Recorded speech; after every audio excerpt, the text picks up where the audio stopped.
Now, a stable multivibrator using IC555. This is the another mode of operation of IC555. IC555 can be used in monostable, astable, and bistable multivibrator. So this is the circuit diagram of astable multivibrator using IC555.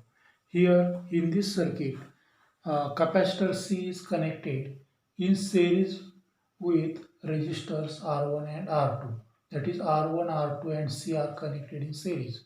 So the capacitor C charges through the total resistance R1 plus R2, and it discharges through resistance R2 and through the internal discharge transistor, that is through pin number 7. It discharges through R2 and it charges through the total resistance R1 plus R2. Okay, output pin number 3 is the output of IC555. Here LED is connected to indicate the time interval. Hmm? To indicate the time interval, LED is connected, and there is one current limiting resistance. It limits current through the LED. Pin number 5, it is connected to ground through a small value of capacitor to keep the control voltage to third VCC. Okay. Then pin number 1, it is a ground pin. It is connected to the negative terminal of the power supply. Pin number 8, it is a plus VCC pin. It is connected to plus VCC, pin number 8. Okay. Here the capacitor voltage itself controls the two opposite comparators in IC555. There are two opposite comparators in IC555. Upper comparator is a non-inverting type comparator. Lower comparator is an inverting type comparator. So here the capacitor voltage itself, this capacitor voltage itself controls these two comparators alternately. See the circuit or circuit operation or working of the circuit. So when VCC is turned on or VCC is applied to the circuit, then initially the voltage across the capacitor is 0 volt. Therefore, the since it is 0 volt, therefore the lower comparator's output is lower comparator output is high. Lower comparator's output is high, and it resets the flip-flop. Therefore, Q bar is equal to 1, and Q bar means uh, output of uh, output at pin number 3. Q bar means it is the output at pin number 3. So initially the voltage across the capacitor is 0 volt. Therefore, the output is high. Output at pin number 3 is high, and it glows the LED. As the output at pin number 3 is high, therefore LED glows. LED glows. Now the capacitor C now starts charging through the total resistance R1 plus R2. This charging time of the capacitor, it depends upon value of R1, value of R2, and value of C. The capacitor C will take long time if resistance R1 is of high value or resistance R2 is of high value. Then your capacitor C will take long time to charge. Okay, and if the resistances are small value, then the capacitor C takes short time to charge. Okay, now as the capacitor C charges, the voltage across the capacitor increases exponentially. The voltage across the capacitor increases exponentially.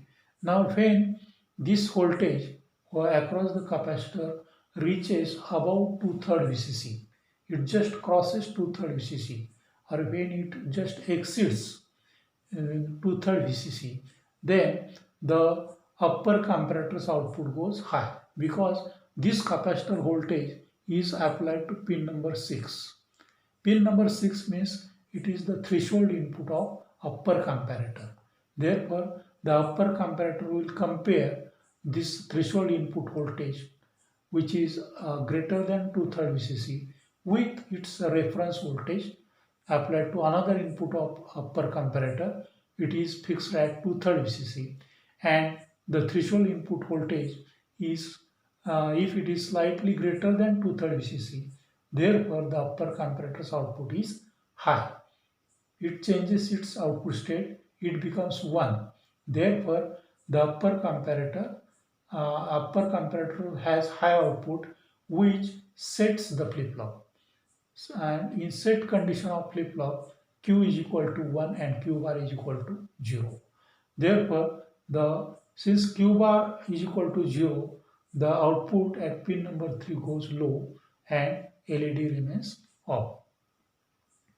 Okay, because the upper comparator has high output. Why upper comparator has high output? Because the capacitor has charged above 2/3 VCC. When it charges, its voltage across it increases exponentially, and when this voltage reaches to 2/3 VCC or slightly greater than 2/3 VCC, then this voltage is applied to pin number 6. Pin number 6 means it is the threshold input of upper comparator. The upper comparator has high output because when threshold input is slightly greater than 2/3 VCC, then upper comparator changes its output state, it becomes high and it sets the flip-flop. And in set condition of flip-flop, Q is equal to 1 and Q bar is equal to 0. So Q bar means pin number 3, and therefore the LED remains off. Q bar is equal to 0, therefore LED is off.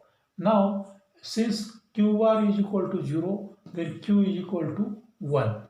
And when Q is equal to 1, then the internal discharge transistor is in the saturation state, because it is an NPN transistor, and as Q is equal to 1, therefore the transistor is turned on, it saturates, it just acts as a closed switch, and it provides path for this capacitor to discharge through itself, and that is the external capacitor C discharges through the internal discharge transistor. Now, when the capacitor C discharges, the voltage across it decreases. Now, when this voltage falls below 1/3 VCC, then this voltage is again applied to pin number 2, which is the trigger input of lower comparator. Therefore, the lower comparator activates and it changes its output state, and this lower comparator has high output, which resets the flip-flop. And in reset condition of flip-flop, Q bar is equal to 1 and Q is equal to 0. As Q bar is equal to 1, Q bar means the output of pin number 3 of IC 555. Okay, so as Q bar is equal to 1, pin number 3 goes high and therefore LED glows. As Q bar is equal to 1, then at the same time Q is equal to 0. Therefore, the internal discharge transistor will be in the cutoff state, and it allows this capacitor C to charge through its series resistances R1 plus R2. Now, when capacitor C charges through R1 and R2, again the voltage across it increases. When the voltage across the capacitor reaches to 2/3 VCC or slightly greater than 2/3 VCC, then again upper comparator has high output, which sets the flip-flop. As flip-flop sets, Q is equal to 1, Q bar is equal to 0. Therefore, the LED remains off, because Q bar is equal to 0, means the output at pin number 3 goes low. In this way, the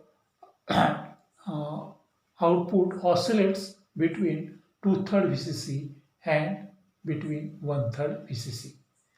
Okay, thus the capacitor voltage itself controls these two comparators, opposite comparators, alternately, and the output oscillates between 2/3 VCC and 1/3 VCC. It becomes high when trigger input is below 1/3 VCC. The output at pin number 3 goes high. Whenever the voltage across the capacitor is less than 2/3 VCC, the output remains high. And when it is less than when it is above 2/3 VCC, when the voltage across the capacitor is above 2/3 VCC, or equal to 2/3 VCC, the output is low. But when it is less than 1/3 VCC, less than when the voltage across the capacitor is less than 1/3 VCC, then the output is high. Means whenever the voltage across the capacitor is less than 2/3 VCC, the output is high, and when it is greater than 2/3 VCC, the output is low. When it becomes equal to 2/3 VCC or greater than 2/3 VCC, the output is low. And when it is less than 1/3 VCC, then output is high. Okay. So this is the circuit operation or working of a stable multi-aberrator using IC 555. Here, when the voltage across the capacitor is 2/3 VCC, the output is low. And when it is less than 2/3 VCC, or when it is slightly less than 1/3 VCC, the output is high. It is 1/3 VCC. So when the voltage across the capacitor is 1/3 VCC or less than 1/3 VCC, the output is high. And when it reaches to 2/3 VCC, then the output is low. Okay, we will stop here.